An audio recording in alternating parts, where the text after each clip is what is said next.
lumabas ka. Aray! Sige na, tama na! Basta wag mo akong kainin! Isang duwag. Lahat tayo ay Alisin ang na... mga kahon.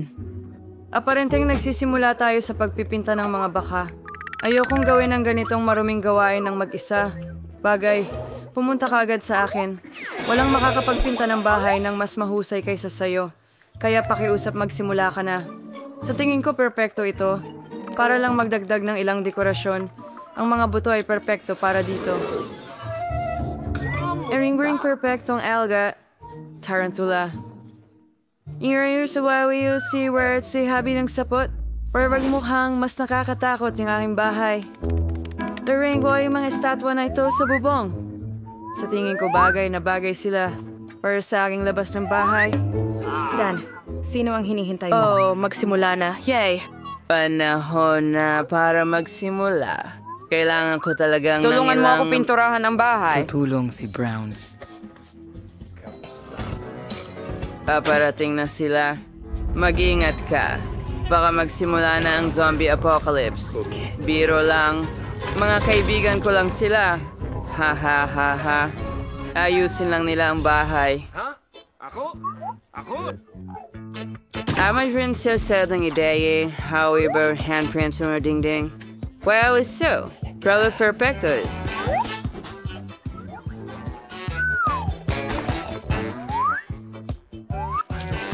And sin and mud decoration. Kainin ang bubong. Ngayon. Kazala Samore. Kung sumazan ang mga desisyon, masang palamutian ang takip.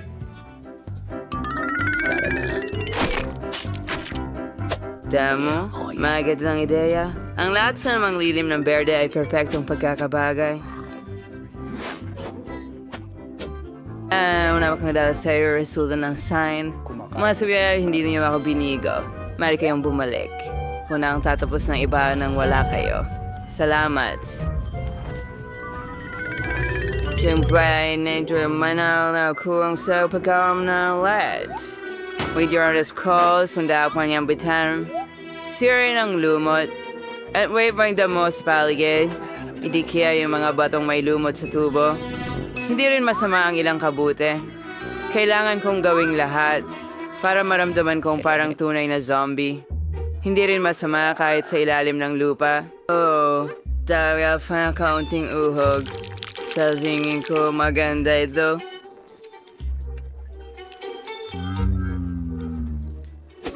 Kaya lang sa maglay ng kandado sa pinto. Na magbabantay sa lahat. At sure yung Britain weekend. Uy, park mo yung stick. Spalit na yung bubong. Ngayon na lang lahat. Koday Baron eh? It's trying to ask ang pagpipinta. Saka, manahon na para gawin ito. Subalit sa halip na pangkaraniwang pintura, dugo ang gagamitin ko. Siyempre, meron pa akong maliit na device na tutulong sa akin na pinturahan ang buong ibabaw ng bahay. Tadam! Handa na ang lahat. Ang susunod na hakbang ay dekorasyon na ng mga dingding ng mga paniki. Mga kaibigan, handa na ba kayo? Handa ka na. Lipad na tayo. Yes, so, sinenes ng dos to the part while they be bubong. Tapos na ako. Ngayon, ang kawa weekend sarong din ni Dracula. Yung astig, di ba?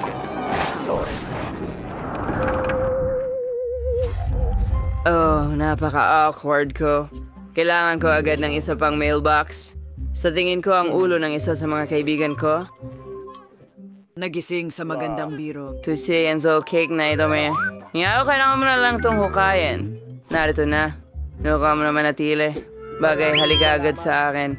Ngayon ay aayusin natin ang paligid. Magsisimula tayo sa iyong booth. Nasa atin na ito. Lahat ng kailangan mo. Ngayon, kailangan mo idikit. So, nang magkakaroon na itong sariling maliit na bahay.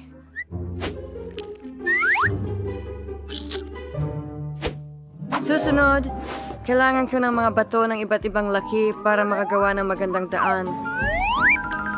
Tayo sa ting, ito ay ang kasaran sa kulay. Sa tayo ang alabas. Lalagay ko ang may sa paligid ng perimeter ng bahay. At itong itim na lambat sa ibabaw ng bakod. Kung maglalagay ka ng mga gagamba dito, nagiging parang tunay na sapot ng gagamba. Ang magaganda at patay na rosas na ito ay tutubo rin sa aking lote. At gagamitin ko ang isang bungo bilang mailbox. Ang panga nito ay May hahawak... mga lalabay na lumalapit sa akin. Ngayon ako. Oh, hindi. Hindi ang araw. Para ilang araw ay hindi pinapayagan.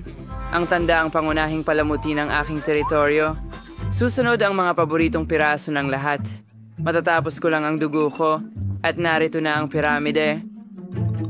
Nagwes siya nga na gumawa ng mailbox na parang sombrero. Nakakabagot. Pero ang pulang kabaong ay ibang usapan. Kasama rin ito ang paborito kong paniki. Oh, kumasang diyan para sa'yo. Bakit umungal? Hinagawa ko lang ang aking trabaho. Wow, ninito pa na tas ang mabagsik ng mga kamay sa balikat ko. Isang liham para sa'yo. Siguro ibibigay ko na lang ito sa kalansay. Huwag masyadong maging agresibo. Noong kalaswan, kuting glow na from mailbox. Sunod lang is managayin. Narda ang iyong liham. Gamitin ang kagat. Sa wakas, wala na siya. Oh, araw muli. Oras na. Manaboy na fra mo eh. Walang araw na makabasok ko. Sa pamamagitan ng pala, ito ay magandang dahilan para palamutihan ang loob ng bahay. Una, kailangan mong kulayan ito. Pagkatapos noon, poprotektahan ko ang sarili ko mula sa araw at isasabit ang pulang. Tuti ni Garland ay maging matalik kong kaibigan. Ang mga paniki ang magiging. Ang lapit na natin. Ngunit hindi rin ito ang katapusan. Meron wakil maawang paniki na isasbit sa buong kwarto. Kininaran ang pula carpet at will-force ang mga salamin. Kapag tinitingnan pa ito, ligarad kong naalala ang aking mga supernatural na kapangyarihan. Ang galing talaga. Kaya magagamit ko rin ang salamin. Ang gwapo ko. Matuwag ko ang cute and kulit na kabaw na ito. Lasday ko ang isang bungkos ng mga paboritong laruan sa tabi nito. Frozen candle eh. Tingnan na tawala ng perpektong kwarto. Kasi nga pupunta ng walang mesa. Kung krona ko ang fondue dito, ngayon pupunuin ko ito hindi ng tsokolate kundi ng paborito kong dugo. Hayaan itong dumaloy ng walang katapusan tulad ng isang fountain. Hahanganan ko lang ito. Sa tingin ko, napakaganda ng kinalabasan. Panahon na para ipagdiwang ang pagtatapos ng pagkukumpuni gamit ang isang baso ng dugo. Oh yeah, well tagay.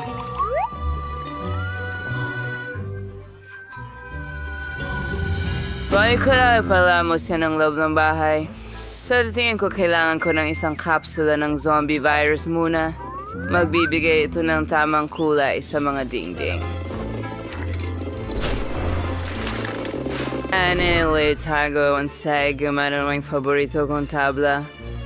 Kailangan ding iwas-iwas ang lupa sa sahig. Mas komportable ito sa ganitong paraan. Konting lumot at kabuti rin. Ang ganda. Anyalan mo, bigwagwang ko cool ang block ng lupa mo sa Minecraft.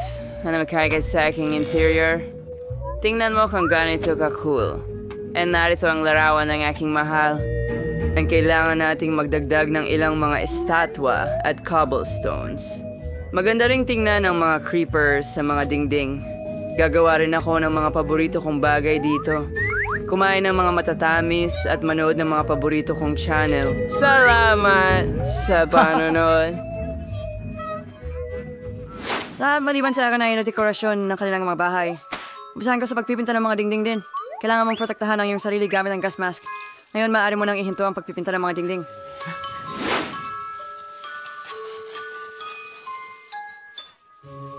Susunod, gagamit ako ng itim na karpet at itim na mesa na may locker. Ilalagay ko ang mga ito sa mga sulok ng silid. Susunod, kailangan ko ng itim na tela para ikalat sa mesa at upuan. Ilalagay ko rito ang paborito kong typewriter. Mahilig akong magsulat ng kwento sa libreng oras ko. Isang tin na roses. Nilagay kita ito mismo. Baik buong kalansay at buto, mga kandila at mga ngaso. Ang lahat ng ito ay babagay ng perpekto sa aking interior. Ang natira na lang ay punan ng cabinet. Makit lang yan sa markikihandi. Ang suminamalang team na uso sa pintura ng salaktan. Dapat din makahanap ng lugar? Nasa bahay ko ito, heto na. At pwede akong gumamit ng ilang karagdagang kalansay at ilalagay namin ang mga ito dyan. At si John ay nakaupo sa itaas. Ito ang aking kaibigang gagamba. Kumusta? Hindi kailanman sobra ang dami ng mga buto. Pwede ring idekorasyonan ng kaunti ang bintana. Isabit, kay may regular wang ito bilang frame ng bintana. Yan. Mari kong gawin lang nga namang gusto ko. Anda na, lads. Mayroon akong bahay. Paalam sa inyong lahat. Sugurin ang Si bahay ko. Dawak Handawi rate ang akin. Lamsanat ang panaka-cool. Pero ang makakaguhit nito ng mas maganda ang makakakuha. Patuloy ang oras. Hey Mary, mayroong nasa ilalim ng iyong ilong? Ha? Ben, hindi ito nakakatawa kahit konti. At sa tingin ko talagang nakakatawa ito. Kaya kailangan kong gasgasin ang bagong telepono gamit ang isang balahibo. Ay nasira ito. Kailangan ko ng bago. Ano? Isang manok? Mabahong medyas? Ew, nakakadiri. Ano ito? Oh, sumasama ang pakiramdam ko. Oops, pasensya na Jane. Hindi ko sinasadya. Ituloy natin. Basura, isang candy. Oh, isang barya. Iyan ang kailangan ko para magasgasan ang bagong telepono. Perpekto. Kaunting mga detalye. Oh, ayan, tama na. Sa tingin ko ay perpekto na ito. Kaya, salamat sa barya. Mary, kumusta ka? Akin? Oo. Magsisimula na ako mag-drawing ngayon. Nakalimutan ko lang. Pero ano ba ang dapat nating i-drawing? Oh, tama. Kailangan nating mag-drawing ng telepono. Ang pangunahing bagay ay isulat kung anong klaseng telepono ito para malinaw sa lahat. Sa tingin ko malinaw na. Oh, narito ako. Oh, nakalimutan mo na ba ako? Ano? Nag-drawing ka habang wala ako sa ulirat? Nako, hindi ko inabutan. Nagdo-drawing ako buong gabi. Oh, tapos na ang oras. Wala akong ginawa. Mag-relax. Oh, sige na, mag-relax Oh, ka. may naisip ako. Pwede nating palitan ang mga Mary, pwesto. anong meron ka? Meron ako nito. Perpekto. Ben, paano naman sa iyo? Tingnan mo akin. Oh, ito'y kahila-hilakbot. Mary, ninakaw mo ba ang aking guhit para sa sarili mo? Oh, Ben, anong problema? Napanalunan ko ang iPhone. Kailangan kong kumuha ng selfie. Ano? Nakakatakot ito. Luma na ang telepono at hindi ito iPhone. Ang bagong premyo ay Barbie. Ano sa tingin mo? Hindi ba't ito kahanga-hanga? Anong ginagawa niyo mga babae? Gumising. Ngayon ipapakita ko sa inyo ang isang bagay na siguradong magugustuhan ninyo. Ito ay cake. Matutuwa ka. Ngayon pwede ka nang magsimula sa pagguhit. Oh! Kaya, paano gumuhit gamit ang makina ng candy? Baka kailangan nating nguyain sila. At magkakaroon ako ng inspirasyon. Oh, bubble gum. Pwede kong gamitin ito bilang pandikit. Oh, cool. Nagiging maganda ito. Oh, baby. Ikaw ay perpekto lang. Pero gagawin ko na ang Barbie ko ngayon. Magsisimula sa ulo. Okay! Kailangan pa natin ng mas maraming gum. Oh, magkakaroon tayo ng damit mula sa kulay na ito. Astig. Mary, tingnan mo. Paano mo gusto Tingnan ito? mo. Sinubukan ko. Ew, Ben. Parang halimaw yan. Oh, cool. Napabuksan ko ang device. Kailangan mong nangumata ng maraming gum para ma-drawing si Barbie agad-agad. Kaya, dapat sapat na ang dami ng gum na ito. I-roll out natin ang piraso na ito at ilagay ito dito. Tingnan mo. Tapos nandito na ito at ayun nga. Oh, mga salamin ko. Nasaan na sila? Yuck, nakakadiri ito. Ben, ikaw ba yan? Nasaan ang mga salamin ko? Oh, lahat ng salamin ko ay nasa gum.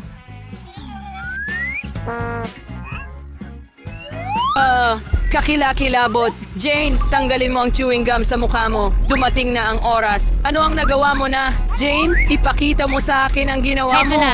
Ha, oh, akin ito. At muli, ilang guhit-guhit. Hindi ko gusto ito. Ano ang susunod? Wow, Mary, kamangha-mangha ang iyong drawing. At ano ang ipapakita ni Ben? Oh, oo nga, ayaw talaga ng cake. Well, si Mary ang nanalo ng premyo. Karapat-dapat ka. Hurrah! Oh, wow. Well, ako ang pinakamahusay sa pagdrawing ng Barbie. Kailangan ko itong subukan agad. Ang sarap. At ang huling piraso. Guys, ang sarap talaga nito. Kailangan ko ng isa pang piraso agad. Oh, ang sarap na handa na akong kainin lahat gamit ang aking mga kamay. Parang kakainin ko ang lahat. Pwede ba? Pwede ba kaming humingi ng piraso? Okay, sige. Kunin mo. Yum, yum, yum, Ang yum. sarap. Medyo. Isang bagong premyo, isang set ng mga kosmetiko. Mga babae, matutuwa kayo. Magkakaroon ba ng premyo para sa akin? Sige, susubukan kong iguhit ito. Nagsisimula na ang oras. Kaya, kailangan ko bang gumuhit gamit ang Crayola? Oo, madali lang. Kaya, kailangan mong gumuhit ng balangkas. Tapos ilang mga detalye. Heto ang puso. Maaari mong pintahan ito, di ba? Hindi masama. Mga babae, bigyan nyo ng rating ang aking guhit. Maganda, hindi ba? Hindi. Walang makakapag-drawing ng mas magaling kaysa sa akin. Ipapakita ko ang kakayahan ko ngayon. Ano? Ipapakita ko sa'yo ngayon. Ako ang pinakamagaling na artist dito. Bakit magsasayang ng oras sa pagkulay kung pwede kong gadgarin ng chalk? Tingnan mo, mas mabilis ito. Tingnan mo. Ngayon, tatakpan ko ito ng pangalawang sheet at plansahin ng mabuti gamit ang mainit na plansa para matunaw ang tisa, kagaya nito. Tingnan mo kung gaano kadali iyon. Ngayon, mag-iisip din ako ng kung ano. Tama yan. Meron akong kumukulong tubig.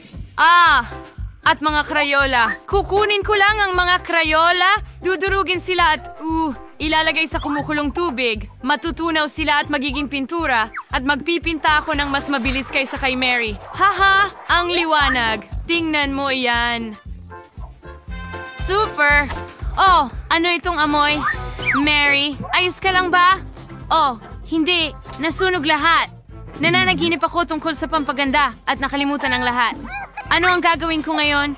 Lumayo ka sa drawing ko. Mary, mag-ingat ka. Naku, natapon ang pintura ko sa buong drawing. Nasira na ang lahat ngayon. Tapos na ang oras. Dumating na sa katapusan. Ipinapakita namin ang mga gawa para sa pagsusuri. Mary, ikaw ba ang mauuna? Ay, napakasama niyan. Oh, paano naman ikaw, Jane? Oo, parang gulo yan. Oh, paano naman ikaw, Ben? Oh, perpekto yan. Anong obra maestra? Hindi ako makapaniwala sa nakikita ko.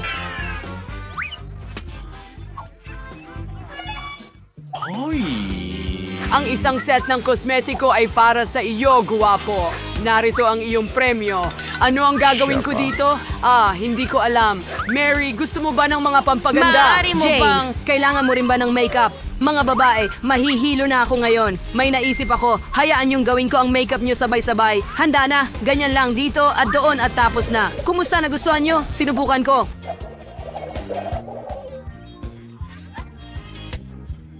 Nakakatakot! Ano ang ginawa mo, Ben? Paano ang mukha ko? Well, pasensya na. Kaya mga kuting ko, dinalhan ko kayo ng kuting bilang premyo. Malinaw sa inyong mga mukha na na-appreciate ninyo ang aking premyo, kaya magsimula na tayong mag-drawing. Mary, ang ganda mo ngayon. Oh, iyan na, ang karaniwan, gaya ng dati. Tama, guhit ng pusang may likidong candy. Oo, madali lang. Ngayon ang mga mata, tainga, katawan, mahabang katawan. Hindi ko makakalimutan ang mga paa. Magaling. Natapos ko na lahat. Bakit ka tumatawa? Oo, kasi malinaw na nilaktawan mo ang leksyon kung saan natutunan natin mag-drawing ng pusa. Ngayon, ipapakita ko sa'yo ang isang masterclass. Subukan natin. Maasim. Gusto kong subukan ulit. Masarap. Bakit walang nagsasabi na ang candy na ito ay sobrang sarap? Oo. Dahil kailangan mong iguhit ito at hindi kainin. Ipapakita ko sa iyo ang masterclass ngayon. Kung hindi, wala nang magagamit si Mary sa pagguhit. Heto ang aking pusa. Napakaganda ng kalabasan. Oo. Sige mga kaibigan, ang oras ay natapos na. Inaantay ko ang inyong mga gawa. Mary, kinain mo talaga lahat? Oo, at wala kang iginuhit na larawan. Sige, ipakita mo sa akin. Ben, ano ang meron ka? Oh, ganon. Naisip ko na walang ginawa si Mary. Pero ano ang maipapakita sa akin ni Jane? Halika na. Wow, ang orihinal. Magandang pusa. Tapos karapat-dapat ka sa premyo. Heto. Hooray! Nanalo ako! Ang cute na kuting! Tatawagin kitang Fluffy dahil ang lambot at cute mo. Ang likot mo. Jane, sa tingin ko gusto ng kuting mo na maging sa akin. Halika rito.